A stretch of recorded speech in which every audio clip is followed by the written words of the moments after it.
You ever get that itch, that feeling like, you're capable of so much more, but maybe something's holding you back? Yeah, like you're sort of stuck watching things happen. Exactly. And you're wondering, how do I actually step into my potential? Well, today we're diving into a way to maybe unlock that more. And the core idea is pretty direct. Lasting improvement, real change, it comes from focusing on your own growth. Mm-hmm. We're taking a deep look today at the insights of the late Jim Rohn. This is drawn from one of his full seminars you can find online. Right. And the presenter there really highlights this fundamental truth Ron talked about all the time. The major key to your better future is you. Okay. The major key is you. Simple, but powerful.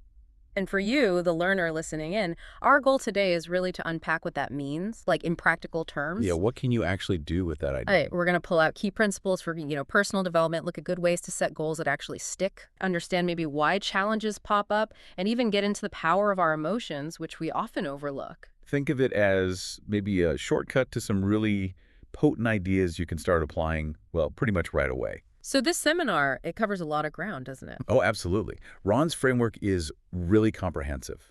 He goes from basic principles, some have roots in, like biblical wisdom, but he presents it practically, Philosophically. not really theological. No, not at all. And then he gets into the nuts and bolts, goal setting, how our own attitudes can kind of sabotage us. The diseases of attitude, he calls them. Exactly.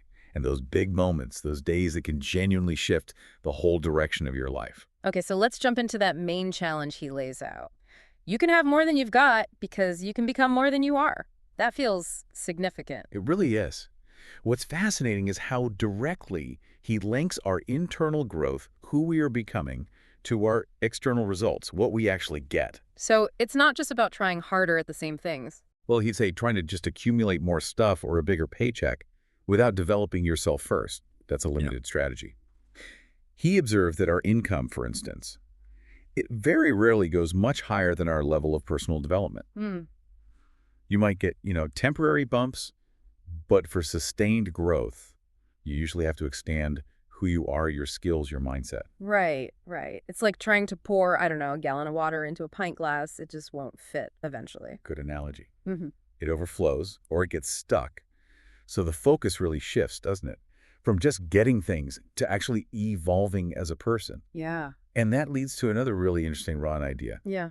Incredible success is something you attract, not something you pursue. Attract, not pursue. Okay, how did that work? Well, he uses this image of finding a good place to live. You're not like chasing down the perfect house frantically. Yeah. Instead, you're working on yourself, positioning yourself, becoming the kind of person who would naturally find or be found by that opportunity. Ah, okay. So less frantic chasing, more cultivating, becoming the kind of person success wants to find. Precisely. Becoming magnetic in a way. Right. And this changes everything about how we see our work, our daily efforts. The big question isn't just, what am I getting out of this job? Mm-hmm. But maybe more importantly, what am I becoming because I'm doing this? Ron believed real fulfillment comes not just from achievements, but from the person we grow into along the way. That ties right into value, doesn't it? Because I think a lot of us, when we feel stuck, we focus on the hours. I'm working so hard. Why aren't I getting ahead? Oh yeah, that's a super common frustration. Yeah. But Ron's perspective flips it. Right. Time, okay, that's fixed. We all get 24 hours. Right. But value makes the difference in results. Mm-hmm. We get paid primarily for the value we bring to the marketplace, not just for clocking in the hours. Okay, that makes sense. So the challenge isn't just finding more time. It's figuring out how to make our time more valuable, significantly more valuable. Exactly. And this leads Ron to ask this really empowering question.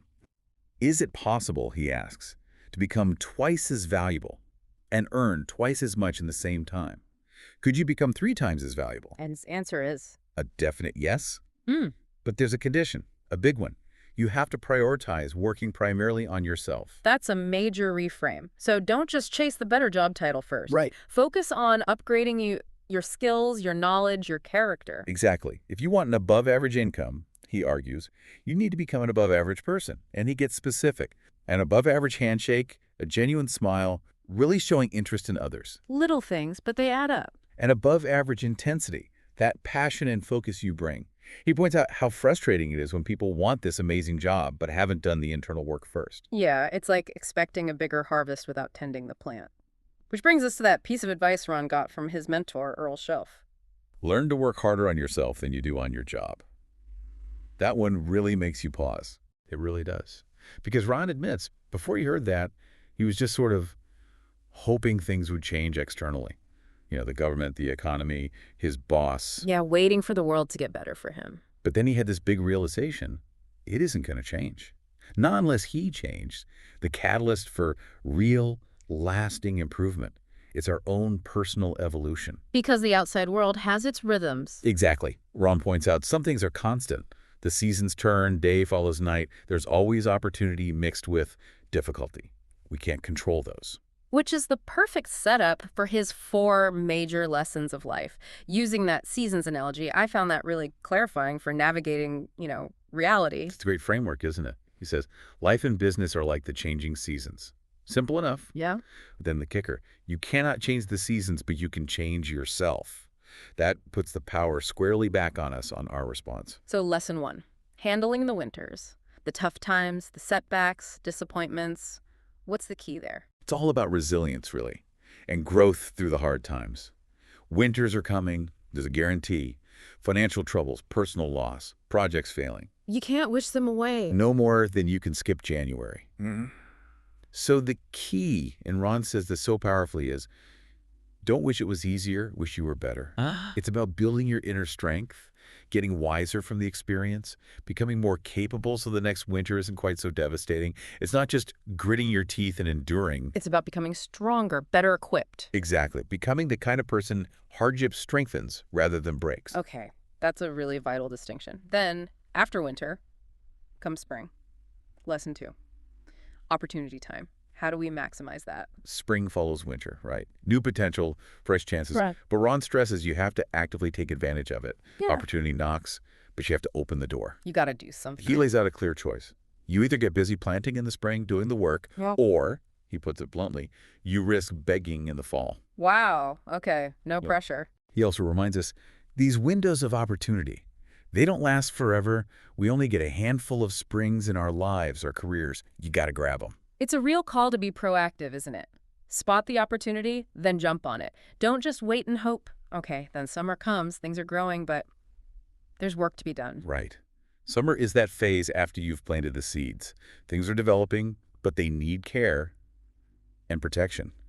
Ron says, flat out, all good will be attacked. Everything. Anything of value, a goal, a business, a relationship, it'll face challenges. Weeds will grow, bugs will show up. So, lesson 3 is learning to protect your crops, your valuable assets. Requires constant vigilance, ongoing effort. So success isn't just a one-time achievement, it needs tending. Constantly.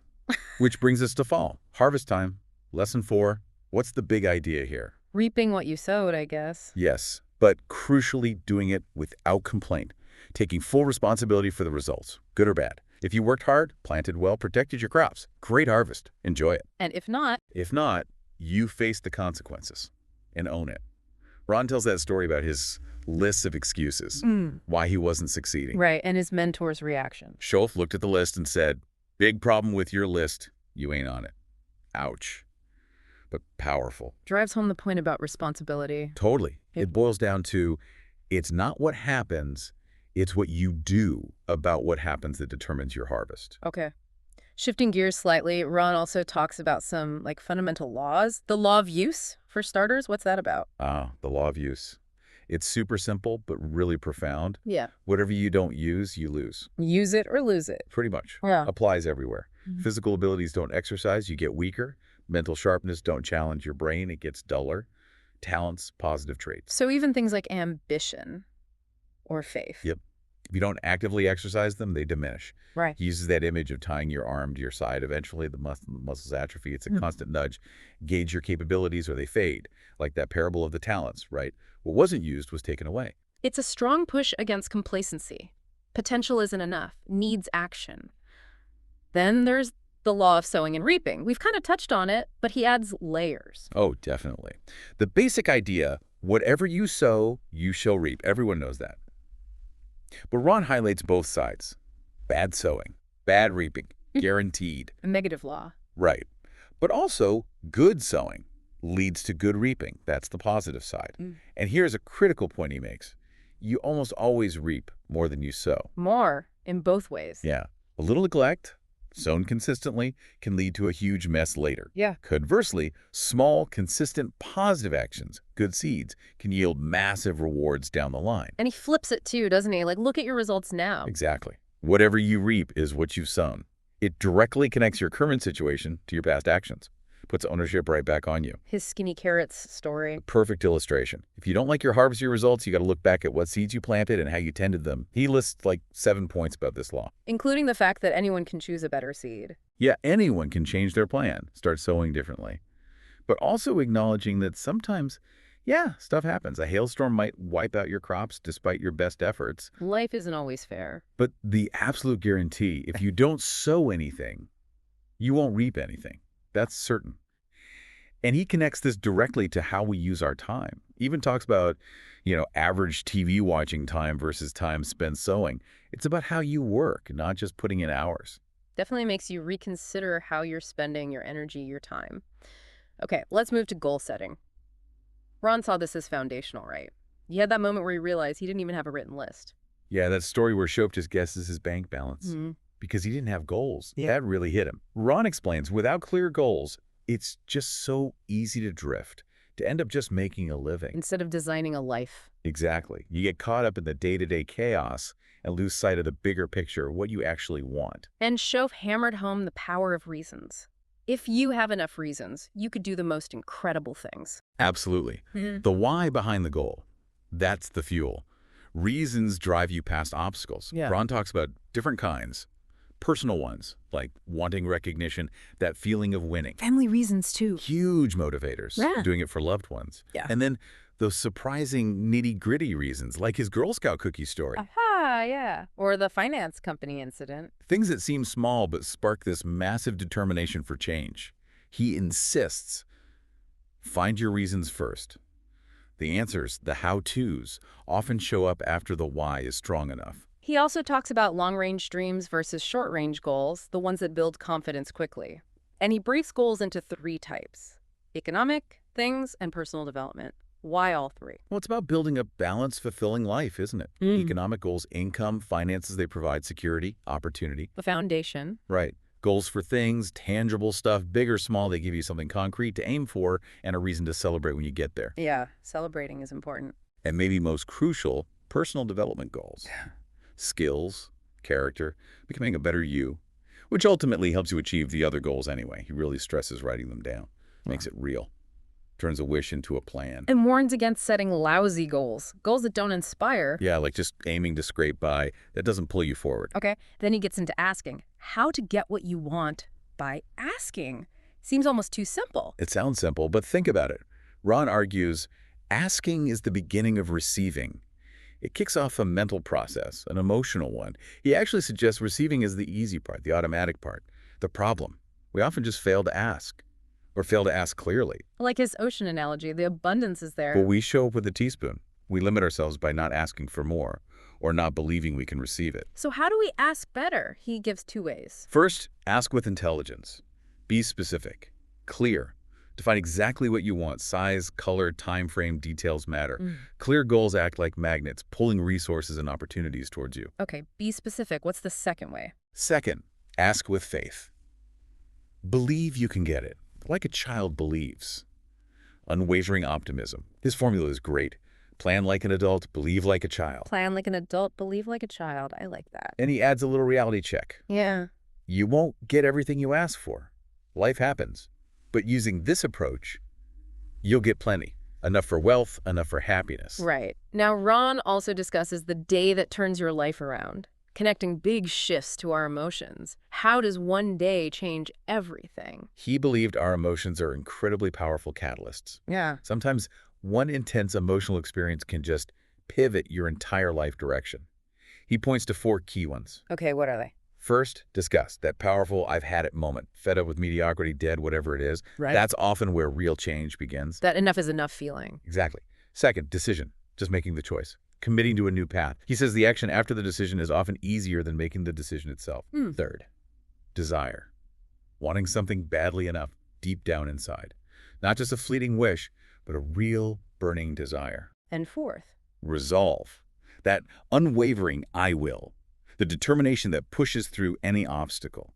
He loved that definition from a junior high kid. Promising yourself you will never give up, like a baby learning to walk. Pure resolve. disgust, decision, desire, resolve, powerful stuff. But how do they translate into actual change? What's the bridge? Action. That's the key. Ron hammers this home. Emotions provide the spark, the fuel, the direction, but action is what turns the potential energy into actual results. You have to do something with those feelings. Right. The emotion ignites it, but action moves the needle. Okay. And speaking of things that stop us, he talks about diseases of attitude. Yeah, great analogy. These negative mindsets can be just as crippling as physical illnesses, stopping us from reaching our potential. He highlights a few. Like overcaution. That constant what-if worry, Oh, always playing it safe. Ron points out life itself is risky. Sometimes the biggest risk is doing nothing, staying stuck in security that isn't really secure. Adventure is part of growth. Then there's pessimism. Oh yeah, the habit of always looking for the bad, the negative. He calls it a deadly disease that leads to an ugly life because you're filtering everything through a negative lens. He stresses our lives are shaped by how we think things are. The mental factory idea. Exactly. Guard your mind. Be careful what you let in. He wasn't a fan of constantly consuming negative news, for instance. And the last one, complaining. Murmuring, he called it. Another deadly disease in his book. Complaining just wastes energy, poisons your attitude, pushes people away, and achieves nothing positive. He uses that biblical story of the Israelites. Complaining in the desert. And never reaching the promised land because of it. A stark warning about the destructive power of negativity and ingratitude. Wow. Okay, so we've covered a ton of ground here, drawing from Ron's wisdom. As we kind of wrap up this deep dive, what's the big single takeaway for you and for our listener, the learner? It really keeps coming back to that core message, doesn't it? The major key to your better future is you. It's that fundamental shift to realizing we hold the power. Our growth, our mindset, our actions, that's where the leverage is. Absolutely. It's empowering, but also a big responsibility. And for you, the learner, I really hope this has sparked some ideas, maybe given you a few practical tools. Perhaps pick just one or two things we talked about. Yeah, don't try to do everything at once. Right. Maybe it's working harder on yourself than your job. Or really understanding the seasons of life, setting some clear goals, maybe, or just tackling one of those diseases of attitude. Think about how you could start integrating just one thing, maybe today, maybe tomorrow. And that really leads to a final thought, a question maybe to chew on after this. Given these principles, knowing this potential lies within you, what are you really capable of? What could you achieve if you fully committed to this path of personal evolution Rohn lays out? That's definitely something to think about. What is possible if you unlock that key?